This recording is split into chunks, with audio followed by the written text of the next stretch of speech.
73 names, etched not on headstones, but in a ledger. No birth certificates, no burial records, and no trace of them, except one cellar beneath a crumbling estate in North Yorkshire. In the winter of 1843, snow fell hard on the hills around the Whitmore estate, a once grand manor nestled 5 miles outside the village of Keldbridge. By then, the estate had long been sealed off, bought in silence by a London-based trust. The locals avoided it. The gate was rusted shut, but what lay beneath, according to a series of recovered documents, was something far darker than abandonment. A single record, recovered from the Register of Unused Land, noted that the estate had been condemned for structural rot and sanitary unfitment by 1841. But no formal demolition occurred. No owners came forward. Instead, one maintenance worker, sent to catalogue stone for salvage, broke through a plastered cellar wall and found a sealed stone staircase. What he uncovered, and what investigators would later describe in letters and court depositions, became the subject of hushed archival debates. What makes this case uniquely haunting is not just the absence of physical bodies, but the overwhelming presence of record. Ledger entries, inquest logs, retractions, whispered confirmations from church officials, and one vanished coroner. This isn't a ghost story. It's a story about what bureaucracies choose to forget. And it begins in an age before child labor laws, before child registries, and before the poor law had been revised to protect the most vulnerable. The Whitmore estate had fallen into disuse after a fire gutted the West Wing in 1836. Officially, no residents were listed beyond that year. But a handwritten census note, unsigned and uncatalogued, lists 42 minor-age dependents under basement care. That note, found in a box marked Orphans, Transfer Pending, was later removed from the archive, and only resurfaced in a solicitor's private collection over a century later.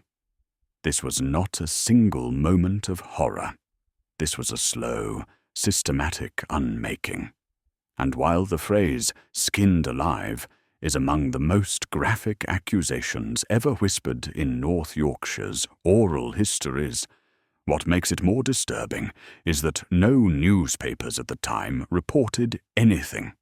No inquest, no memorial, just silence, until someone opened the ledger, until someone cross-referenced the maintenance log, the stained wood panels, and the shallow brickwork discovered beneath a false wall in 1912. Why tell this story now?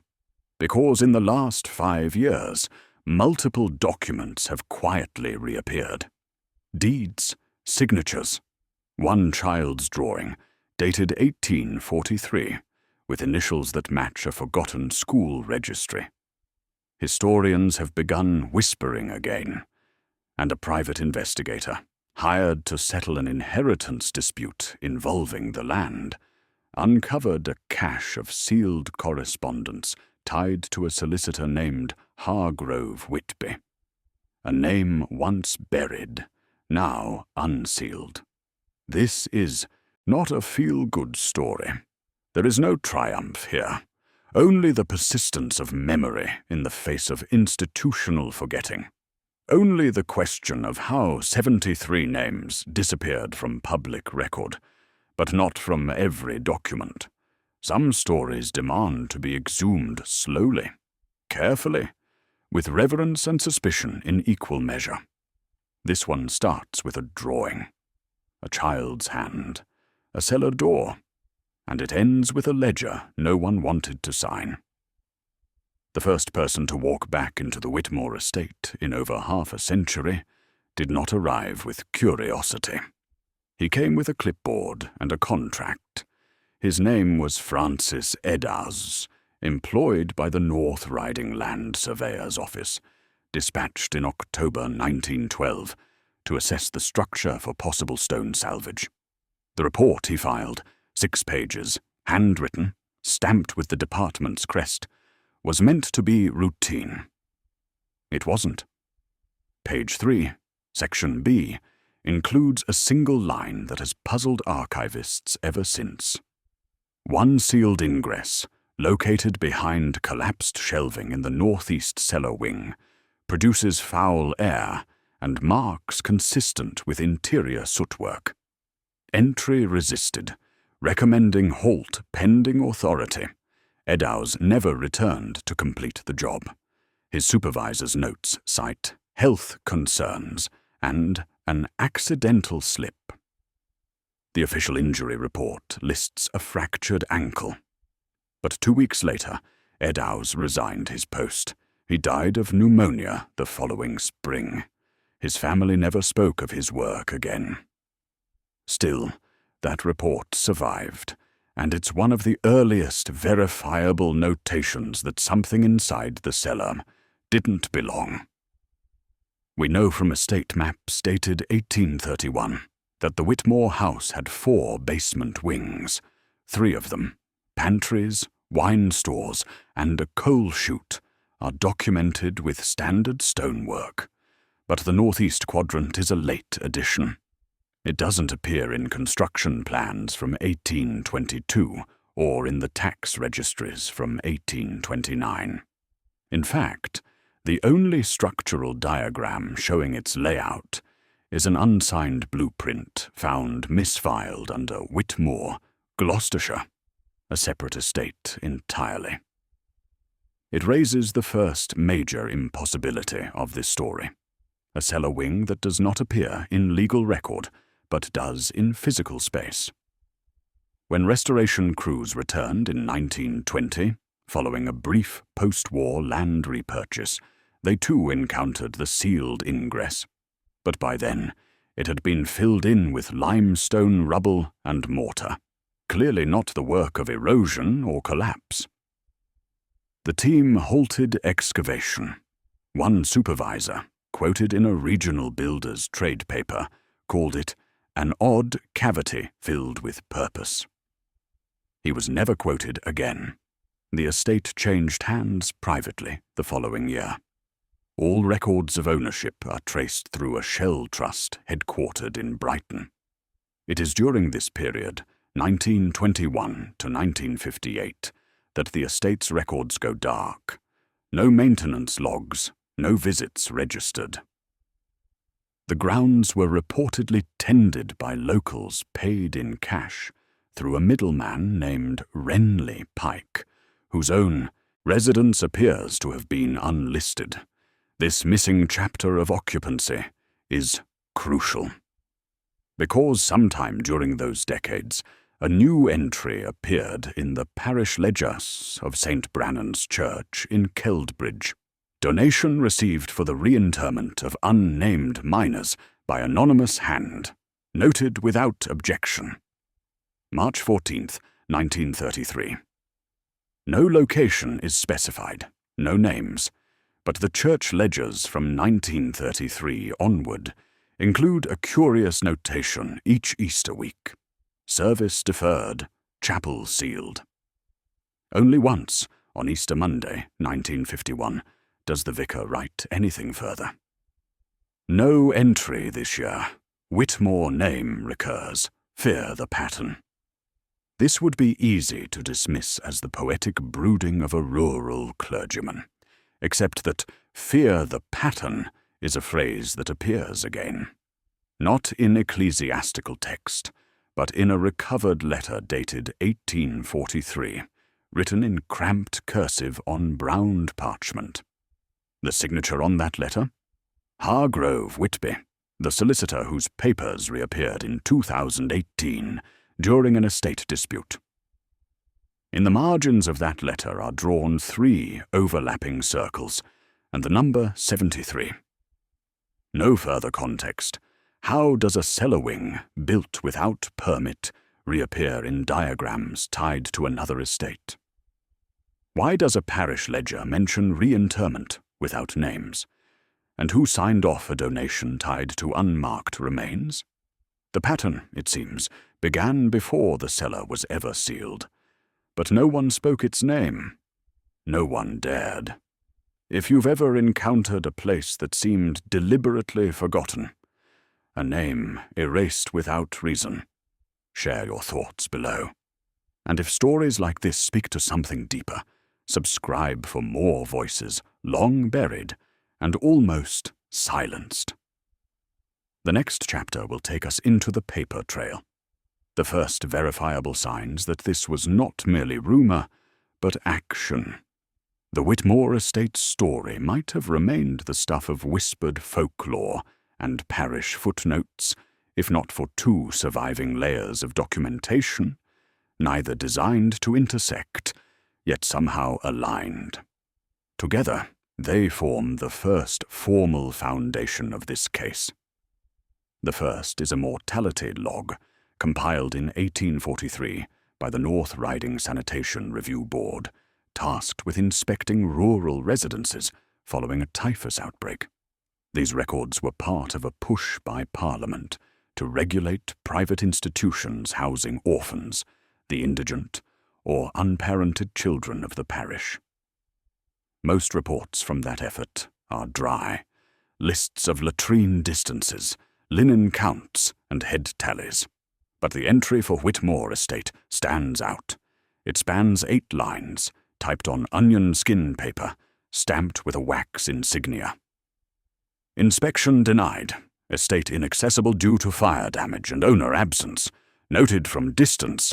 Unpermitted construction on northern side. Local children observed carrying firewood to rear entrance. Recommendation: revisit in 30 days. Entry authorization requested. There is no follow-up. No second visit. The next inspection docket jumps straight to a neighboring property, 2 miles east. But handwritten in the margin of the Whitmore log is a single notation: untraceable after March 3rd. It's the first known government acknowledgement that children were seen entering the estate after it had allegedly been vacated. The second record comes from a very different corner of the bureaucracy. The Keldbridge Quarter Sessions Court, specifically a testimony log from May 1844, just under a year after the sanitation note. The witness, Constable Elric Mallow, summoned in a petty theft case involving livestock. But during questioning, the transcript includes this exchange, buried 2/3 into the proceedings. Magistrate: you mentioned an abandoned house. Whitmore: what was the context, Constable Mallow? A boy had hidden in a shed near its boundary. Said he heard voices from beneath, singing or screaming, he couldn't tell. We dismissed it, Magistrate. Dismissed why? Mallow: because there's no way in. Been sealed for years, sir.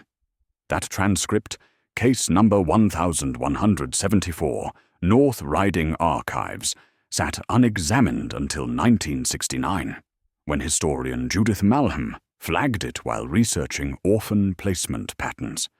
In her unpublished notes, she wrote, "There is no listing for orphanage, poorhouse, or industrial school at Whitmore. No medical filings, no school records, yet over 20 mentions of children on the grounds appear in records between 1839 and 1844. Why were they there? The names, notably, are absent. Not a single child is identified. Constable Mallow's report does, however, note something else: a wooden cart, hand-pulled, with metal brackets and what appeared to be a butcher's cover draped over the frame. When questioned, he said it was likely scrap transport or livestock shielding. He was not asked to inspect it. That cart description, oddly enough, re-emerged nearly 90 years later, in a letter from Solicitor Hargrove Whitby to a Mr. Colin Sleaford, property registrar. In a postscript, Whitby writes, having closed the original sketch of the transport wagon, "Do not let it reach the chapel committee. The cloth was marked. You understand, no sketch was enclosed with the surviving copy, and the original has never surfaced. Still, the pattern is unmistakable. A growing stack of mismatched documents, each hinting at presence, movement, denial, and silence. Witnesses recalled shadows, noise, or motion, but each record stopped short of proof. Why? Because the estate had no legal designation for housing minors, no registered owner after 1836, and no one, it seems, with the authority or willingness to act on partial testimony. And so, the voices heard beneath the Whitmore grounds were filed away under anomalies. The inspection note marked incomplete. The testimony logged but never followed, until a coroner's ledger, long forgotten, surfaced in a demolition box in 1977. But that's for later. For now, what we know is this. 2 separate state institutions, within 1 year, confirmed human presence, especially that of children, on a sealed and legally defunct property. But neither acted, and no names were taken. Do you believe silence is an accident in stories like this, or a choice made many times over?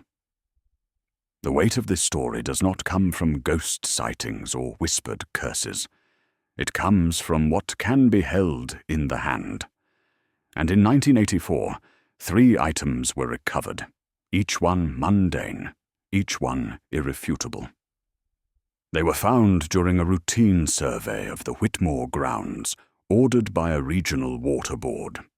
The estate had been scheduled for pipe rerouting, and as part of the environmental review, 2 meters of soil were excavated near the eastern tree line, about 40 yards from the original foundation. At one point, 7 meters deep, the crew's shovel struck wood, splintered, waterlogged, but clearly shaped. They uncovered a small box, roughly the size of a shoebox, wrapped in what was later identified as a fire-charred linen strip, bearing faint black thread stitching in the shape of a W. Inside, 3 items were recorded by the field team, and then turned over to the county archive.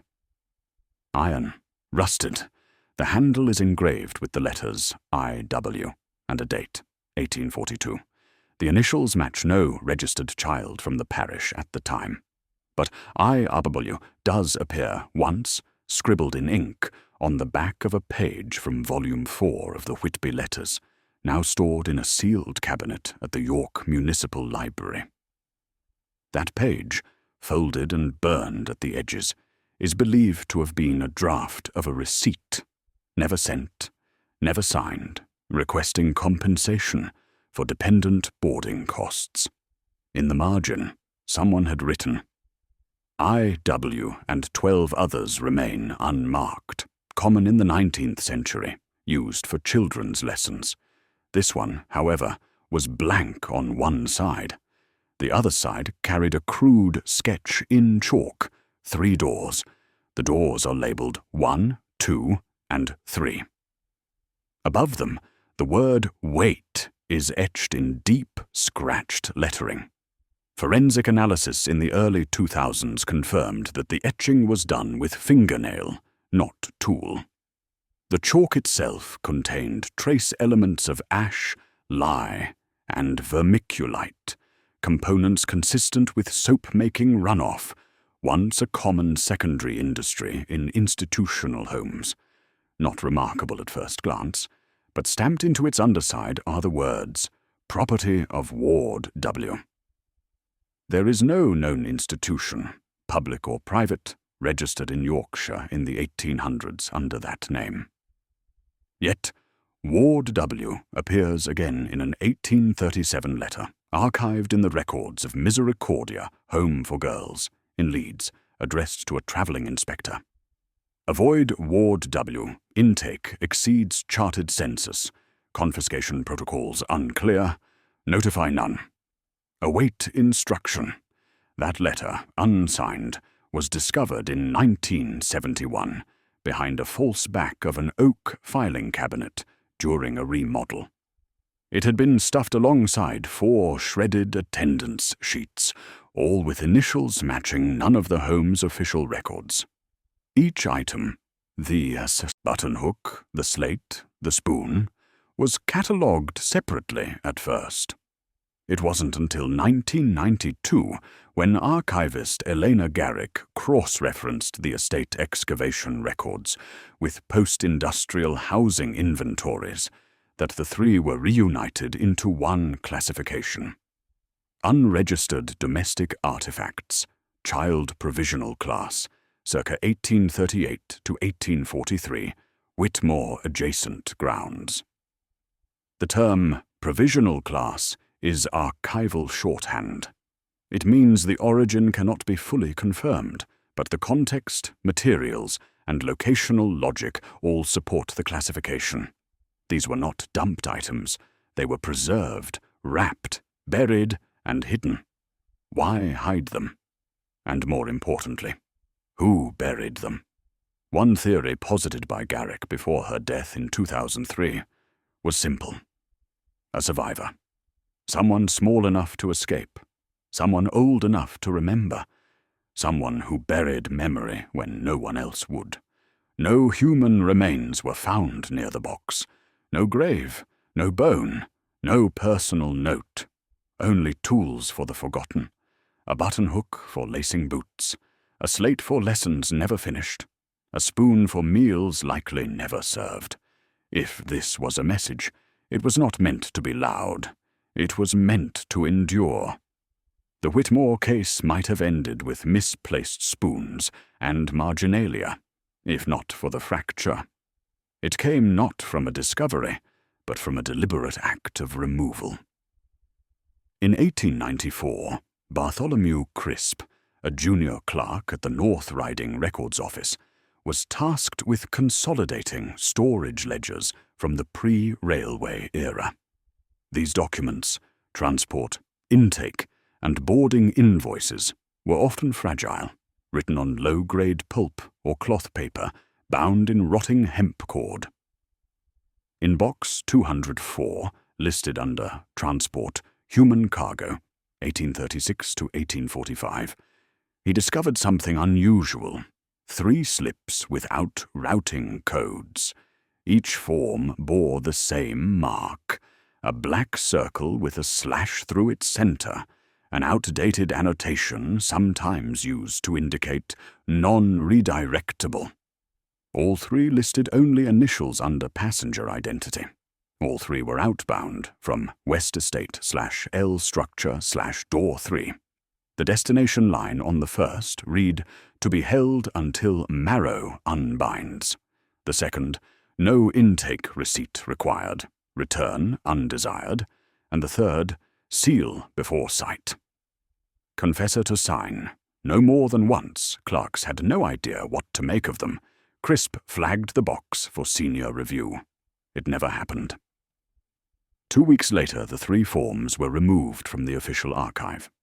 In the audit log, someone penciled a single word in red: folklore. That word, the institutional label for materials deemed too vague, unsubstantiated, or politically dangerous, ensured the documents were locked in a side collection and forgotten for decades. But they weren't forgotten by everyone. In 1911, a vicar named Thomas Hale in Keldbridge delivered an Easter sermon that startled his parish. A local broadsheet from that week records a single line quoted by a parishioner. "And though the bones were kept from wind and worm, they were not kept from memory." The quote was never repeated, but in Hale's private journals, kept at the Diocese of York archive and released in partial transcript in 1999, he writes, "There are whispers again. A man came asking after the cellar. Not for God, not for the council, for the family. I told him what my father told me. Never go past the third door. Never open the bricked wall. He said, "Then I'm already too late." This is the first written reference to the third door, a motif that reappears again and again in recovered Whitmore material. 3 doors, sketched by a child. 3 transport slips, marked from door 3. 3 overlapping circles in the Hargrove Whitby letter. And 3 bricked-over alcoves, noted in the 1920s renovation journal. This is where the fracture sharpens, the moment a personal account meets official denial. Because even as whispers mounted, the institutions grew more silent. Letters to the parish about estate reclamation went unanswered. A request from the Northern Historical Society in 1952 to photograph the cellar was rejected without explanation. A legal petition to exhume the Whitmore substructure in 1978 was filed, then lost. One name appears on all 3 blocked requests: Corwin Tiller, Esquire, legal counsel for a company known only as Ashby Trustees Holdings. Ashby Trustees owned exactly 1 property in North Yorkshire, the Whitmore estate. It purchased the land in 1907. It never sold. Their tax filings list no revenue, no tenants, only structural preservation and ground maintenance. The implication is clear. Someone, either out of guilt, fear, or allegiance, was protecting the cellar. But for what purpose? To contain what had happened, or to prevent someone from proving it? The fracture isn't just archival. It's moral. The moment when institutions tasked with protection become agents of silence. The moment when public record becomes a veil, not a window. And if these fractures occurred in documents, what else cracked? We return now to the site itself, and to a man who decided to dig where no one else dared. In every dark history, there is a moment when the narrative hardens, or fractures completely. For the Whitmore case, that moment came in 1997, and it began with a false lead. The claim surfaced from an independent researcher named Arthur Penrose, a retired schoolmaster who had taken to combing parish registries and estate logs in his spare time. Penrose published a short monograph in the Yorkshire Antiquarian Journal titled "The Children of Whitmore, a Clerical Miscount." His theory was deceptively tidy, that the apparent disappearance of children linked to the estate was the result of a clerical overlap between Whitmore and a nearby charitable asylum known as Greystone Refuge, which had temporarily quartered orphans during the famine years. Penrose proposed that initials found on the spoon and slate matched those of children documented at Greystone between 1840 and 1845. He argued that the cellar was likely used as temporary overflow, never sanctioned, but not sinister, just mismanaged record-keeping in a pre-regulatory age. At first glance, the argument felt plausible, clean, even comforting, until it was dismantled by a historian who had seen the records up close. Eleanor Garrick, the same archivist who had classified the Whitmore box as Child Provisional Class, responded in a private letter, later published posthumously in a volume of her collected works. In it, she wrote, "I appreciate Mr. Penrose's attempt to clarify the chaos, but he missteps. Greystone's ledgers, of which I've reviewed 5 firsthand, were indexed by calendar year, not by intake. No cross-referenced initials appear between Greystone and Whitmore. And most importantly, Greystone maintained rigorous monthly inventory, even during the worst years. None of their children were unaccounted for, But Garrick went further. She identified an error that Penrose, and others, had overlooked: the transport codes.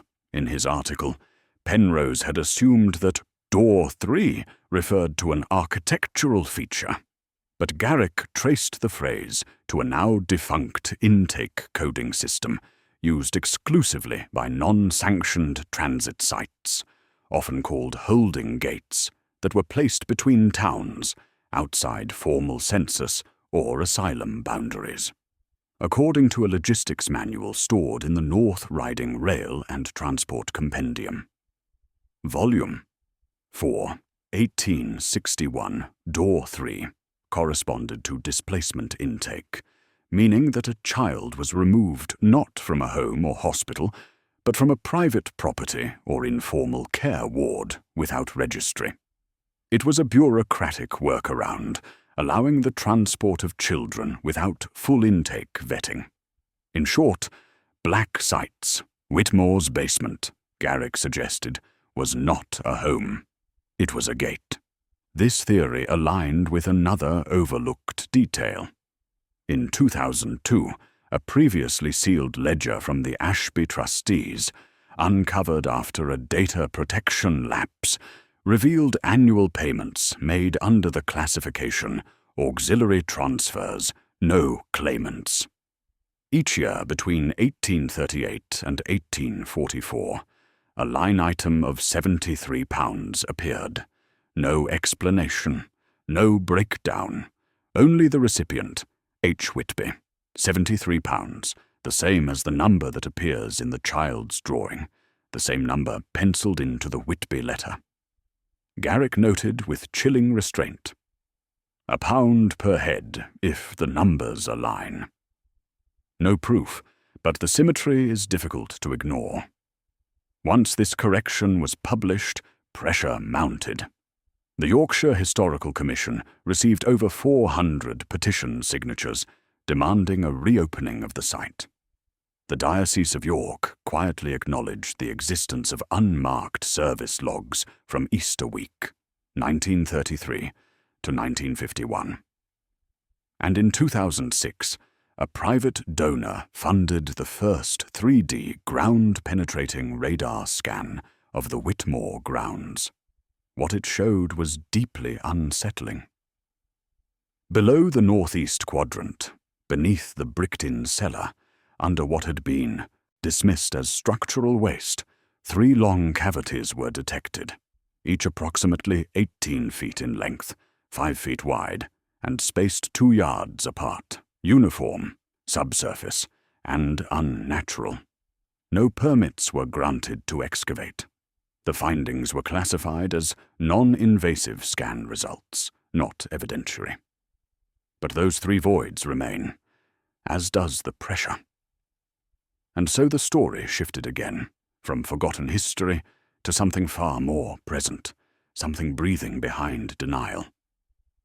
The second wave of artifacts was not found beneath earth or behind brick, but folded silently between pages, waiting. In 2011, a retired librarian named Douglas Heal was sorting the unindexed papers of the Perryman and Lonsley Legal Trust, a defunct solicitor's office in York that had been slated for archive digitization. While flipping through a bound volume of unfiled correspondences from the mid-19th century, he came across letter packet 18, sealed with green wax and never opened. Inside were 5 sheets, each marked only with a single date and a child's first name. The handwriting, angled, deliberate, matched that of Hargrove Whitby, confirmed by side-by-side comparisons to documents held in the York Municipal Collection.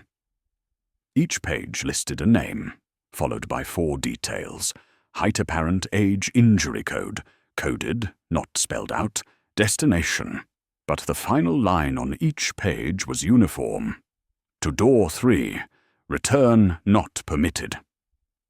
These documents, now preserved under controlled humidity at the Yorkshire Regional Archive, are referred to as the Whitby Slips, And while there are only 5 names, Elsa, Peter, Marion, Josie, Tom, a notation at the bottom of the last page references Group 14/5. If Group 14 represented 5 children, then 73 would have required at least 14 such slips. Only 1 has been found. What made the discovery more alarming, however, was the envelope in which they were stored. Stamped onto the interior flap, in faded red ink, were the words, "Ward W, cycle complete, destroy after entry." This phrase, cycle complete, was unknown to archivists until 2015, when a matching phrase appeared in the logbooks of a demolished intake house outside of Hull. There, in the basement inventory ledger, beneath a column labeled Non-Retainable Minors, a solitary line read, "Cycle complete, no forms retained, final total, 12 male, 11 female. Site closed once again, no names. Still, the repetition of language across disconnected documents, cycle complete, door 3, Ward W, suggests more than coincidence. It suggests protocol, and protocol implies intent. In that same year, a group of researchers led by Dr. Anya Feldcroft, a forensic historian with the University of Durham, compiled every known usage of these phrases across 19th century English documents. They found only 7 instances, all within a 60-mile radius of the Whitmore estate, all between 1838 and 1844. But it was one more artifact, discovered not in the ground, but in a drawer, that tied the pattern together. During the digitization of Garrick's private research archive, a small notebook fell from the back cover of her field journal. Inside, a crude map, hand-drawn in pencil, showing the Whitmore estate, its boundary wall, and 3 shapes in red. 1 circle beneath the northeast quadrant, 1 rectangle behind the chapel ruin, 1 triangle within the orchard line. At the top of the page, she had written, 3 doors/3 voids/3 markers equals 1 system. And beneath it, in lighter pencil, nearly erased, repeatable. Industrialized, legal? This is the pattern. Not only the physical pattern of the 3 voids detected by radar, not only the repeated names and codes across archives, but a pattern of erasure designed to repeat. Legal structures shielding informal systems, language embedded in bureaucracy, artifacts pointing not to accident, but routine. A ledger, a spoon, a page, a phrase. Alone, each can be misread. Together, they form a shape. But a shape is not a conclusion. It's an outline. And into that outline, we are left to ask, who built the system it described? Some stories unravel slowly, through ink and dust and silence. Others rupture all at once, when someone decides to open a door that was never meant to be touched. In 2018, after over a century of abandonment, the Whitmore estate was purchased at auction for a symbolic sum of £1 by a not-for-profit historical consortium called the North Ridings Memory Trust. Their mandate was modest: preserve the outer walls, record oral histories from the nearby village of Keldbridge, and prevent commercial development on the land. They never intended to excavate. But then came the letter. It arrived in a weathered envelope, hand-delivered to the Trust's temporary office in Thirsk. There was no return address, no signature. Inside, a single sheet of paper bearing the words, "Cycle incomplete, markings still intact." Ask the Child who drew folded within that page was a reproduction of the chalk sketch found on the slate in the 1984 excavation. The 3 doors, labelled 1, 2, and 3, with the word "Wait" scratched above. But this copy was drawn not in chalk, but in modern graphite. And now there were additional marks, a series of 9 vertical tally lines arranged beneath door 3.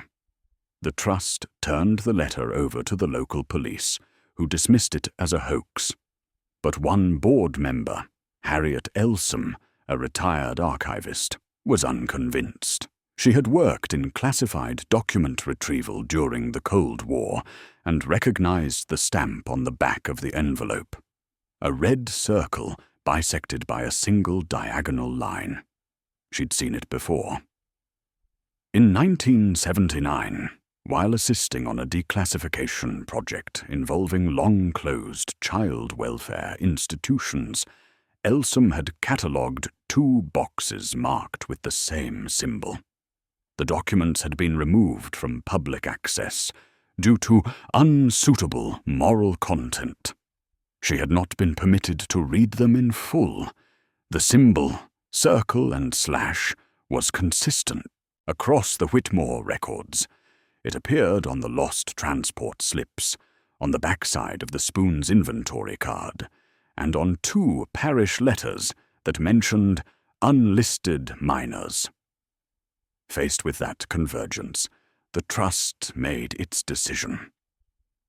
On October 14th, 2019, ground-penetrating radar was conducted again, this time more extensively.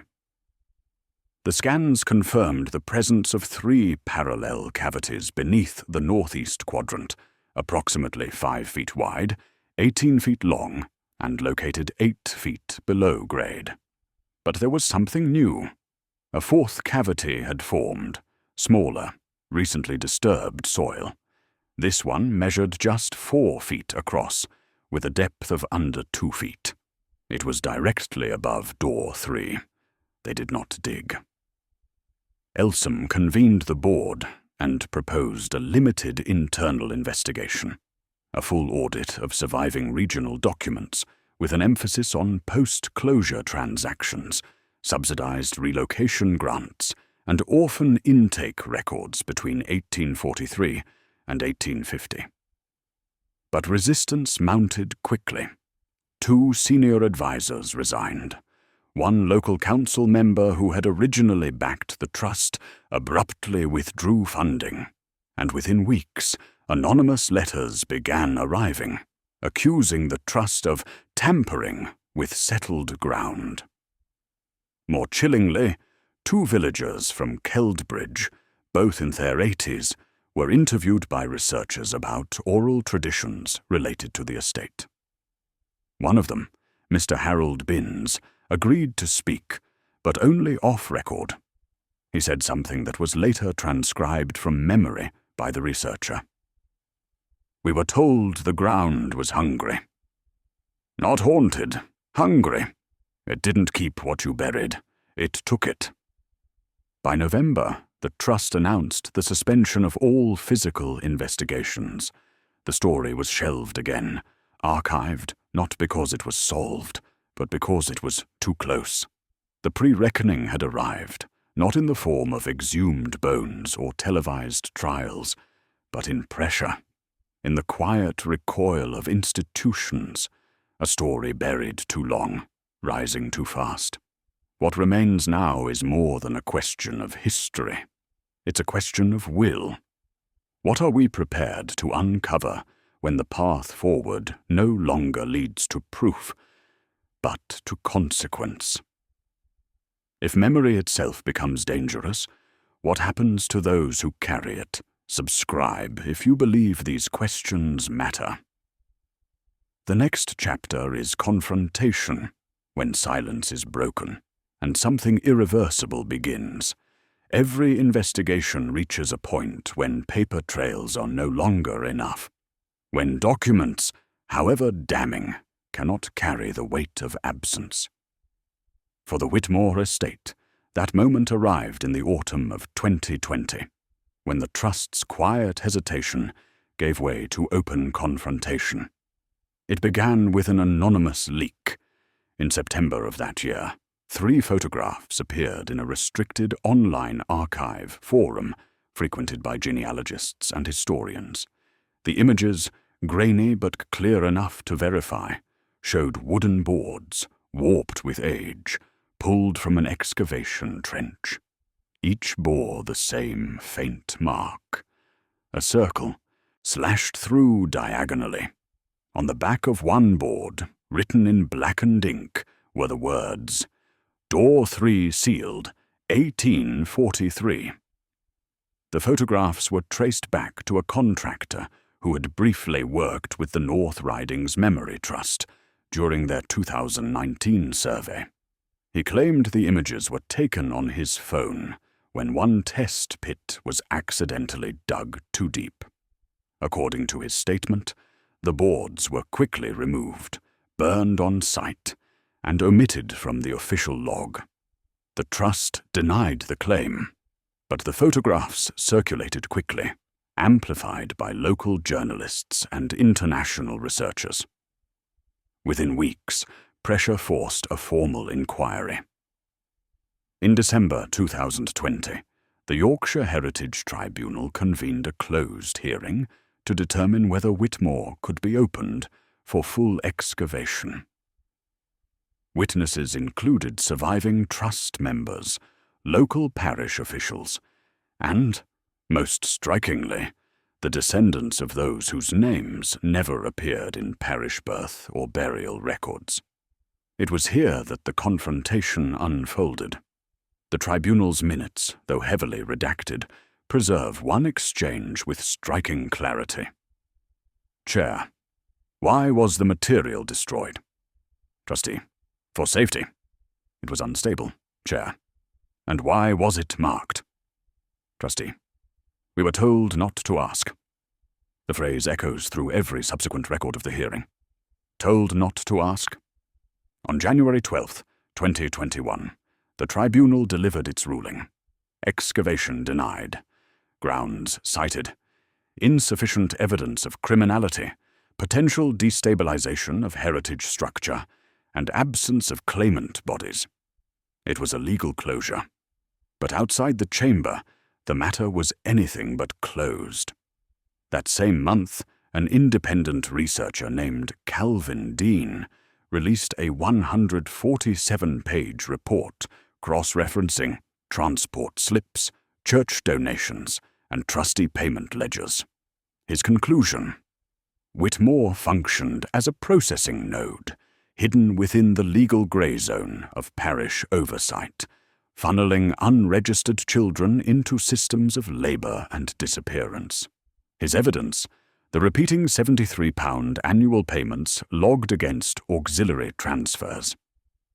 Dean's report stopped short of accusation, but it struck a chord. In the public mind, Whitmore was no longer folklore, no longer a rumour. It was a system exposed by silence, and silence began to crack. Villagers who had long avoided the estate began to speak. One, a former groundskeeper's grandson, described how his grandfather had forbidden him from walking near the orchard wall. Another recalled her mother insisting that every Easter, the ground cried. Oral history joined official record, not as proof, but as resonance. The reckoning was not a trial.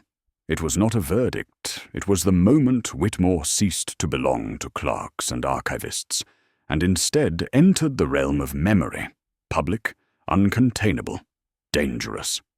Because once a place is named, it cannot be unnamed. And now, whether or not the cellar is ever broken open, the word Whitmore will never again mean empty estate. It will mean something else entirely. The silence we inherited, and the questions we cannot ignore. If the law refuses to open the cellar, do we still have a duty to remember what it contains? After the tribunal's denial in January 2021, the Whitmore case entered a new phase, one that was less about earth and stone, and more about record and reform. If the cellar could not be opened, then the conversation shifted to what could be done outside of it. The first outcome came not from heritage officials, but from archivists. Within 6 months of the tribunal ruling, the Yorkshire Regional Archive announced a sweeping programme to digitise all parish orphan records from 1820 to 1870, making them accessible for the first time in open databases. While no explicit reference to Whitmore appeared in the programme notes, insiders acknowledged the pressure. "We cannot allow another Whitmore to vanish in paperwork," one archivist remarked. The second came from the Church. In April 2022, the Diocese of York issued a statement of regret, acknowledging the unexplained gaps in Easter service logs between 1933 and 1951, and conceding that donations of unclear purpose had been accepted under conditions that would today be considered unacceptable. No apology was issued to families, because no families could be formally identified, but the diocese pledged to fund memorial research into children unrecorded in parish care. The third outcome was cultural. The story of Whitmore, though still unresolved, began to spread beyond the archive and tribunal halls. A documentary aired on regional radio in late 2022, focusing not on the cellar, but on the silence surrounding it. The programme, titled The Third Door, drew over 50,000 listeners in its first week and spurred new oral testimonies. Listeners called in to share family memories, fragments of warnings, and half-remembered references to children who went away and never came back.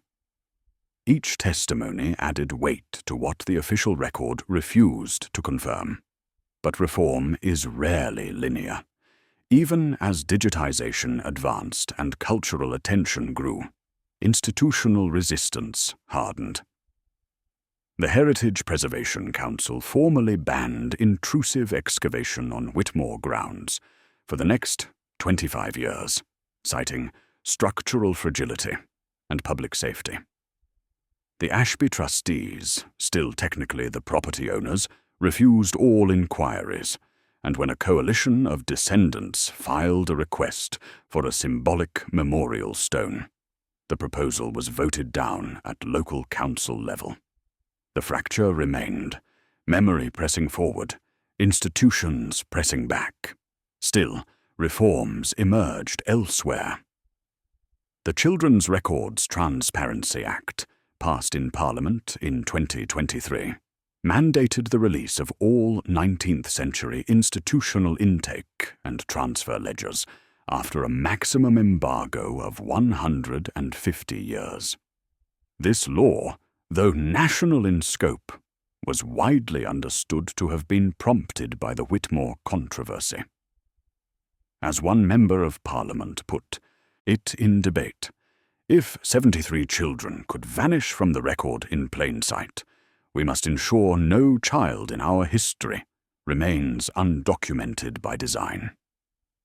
And yet, for all these reforms, one question lingered.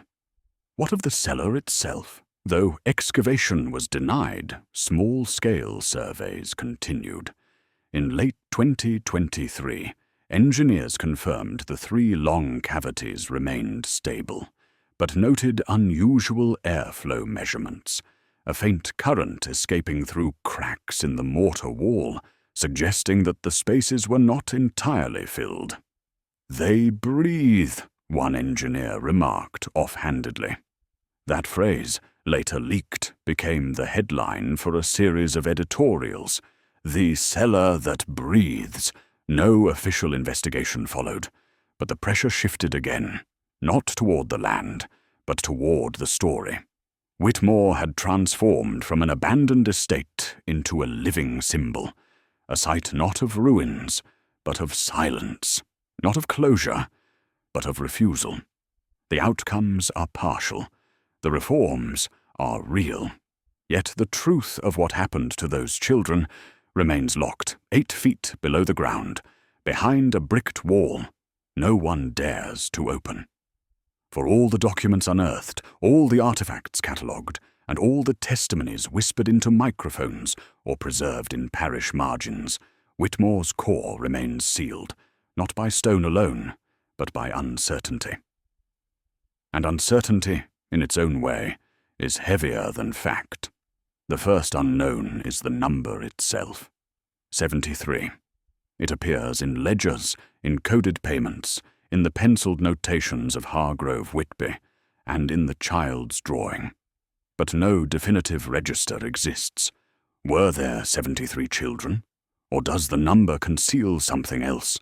A tally of transactions, of groups, of cycles completed?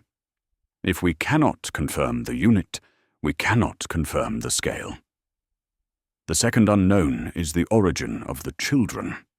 If parish records do not list their births, then where were they drawn from? The poor law unions of the 1830s documented relocations of unparented minors from workhouses in York, Hull, and Scarborough. Yet no transfers list Whitmore as a destination. Did these children belong to families too impoverished to resist? Were they orphans lost in bureaucratic folds, or were they taken outside any official channel, funneled into the estate precisely because it existed in legal shadow? The third unknown lies in the voids themselves. Radar confirmed their presence, but without excavation we cannot know their contents. Are they burial trenches, storage chambers, or were they constructed deliberately as holding cavities, designed to contain bodies or objects until moved elsewhere? The smaller disturbed cavity discovered in 2019 adds another riddle. Who disturbed it, and why? More than a century later. The fourth unknown concerns Ward W. The name surfaces on spoons, slips, and letters, but no institution by that designation appears in official registries. Was it a code name for Whitmore itself? Or a broader system? An informal ward spread across multiple sites? The documents mentioning Ward W's use bureaucratic phrasing, cycle complete, no intake receipt required, suggesting process, not place. But if it was a process, who authorized it? And how many more estates like Whitmore operated in the silence between parish oversight and state reform? The fifth unknown is the human hand. A child buried the box of artifacts in the tree line. A solicitor drafted slips in deliberate script. A vicar wrote of fear and pattern. A trustee ordered boards destroyed. But whose hand sealed the cellar?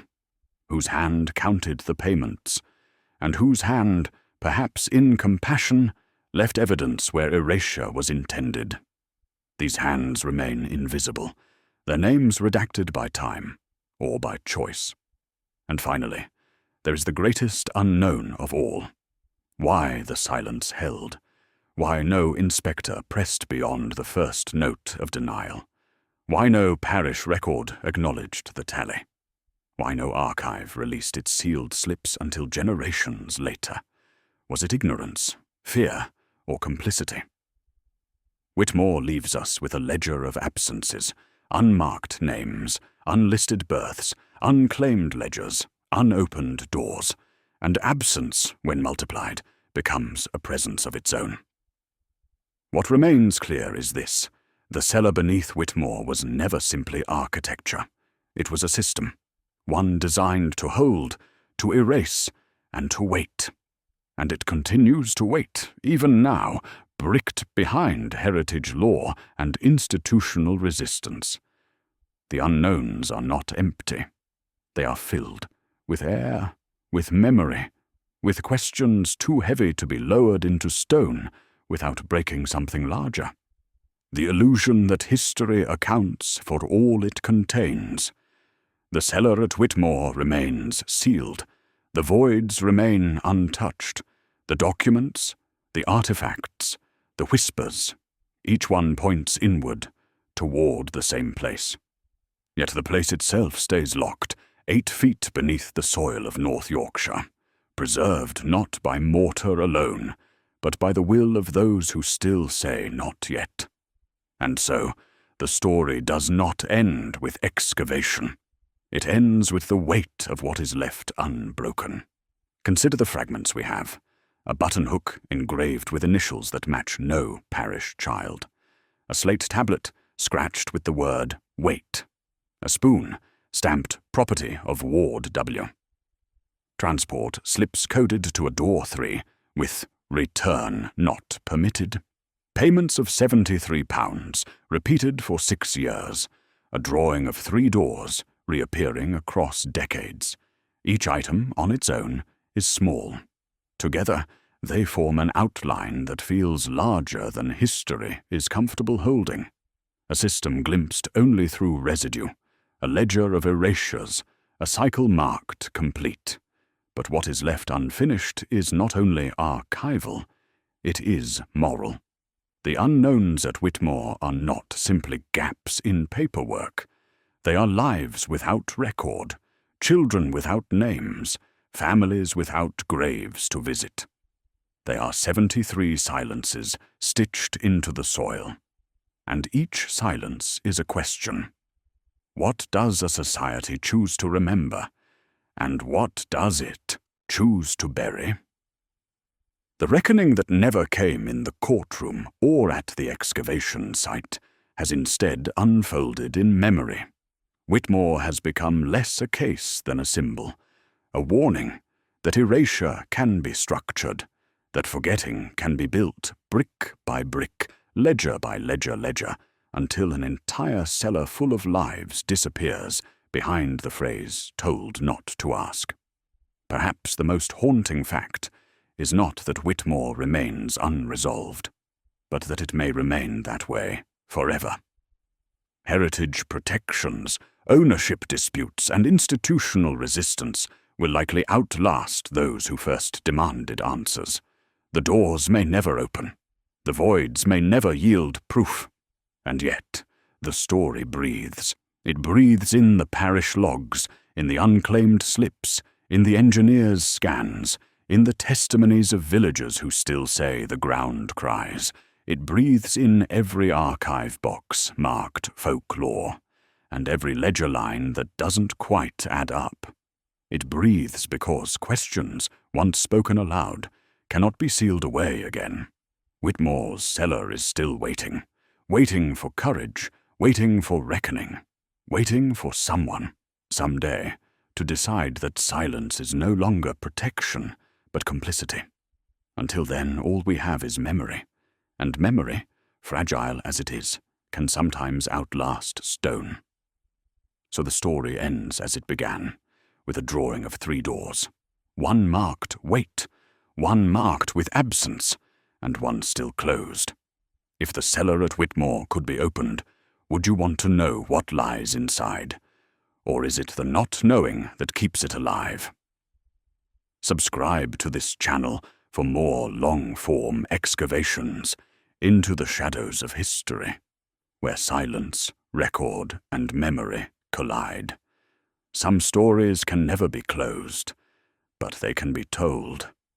And in the telling, they breathe.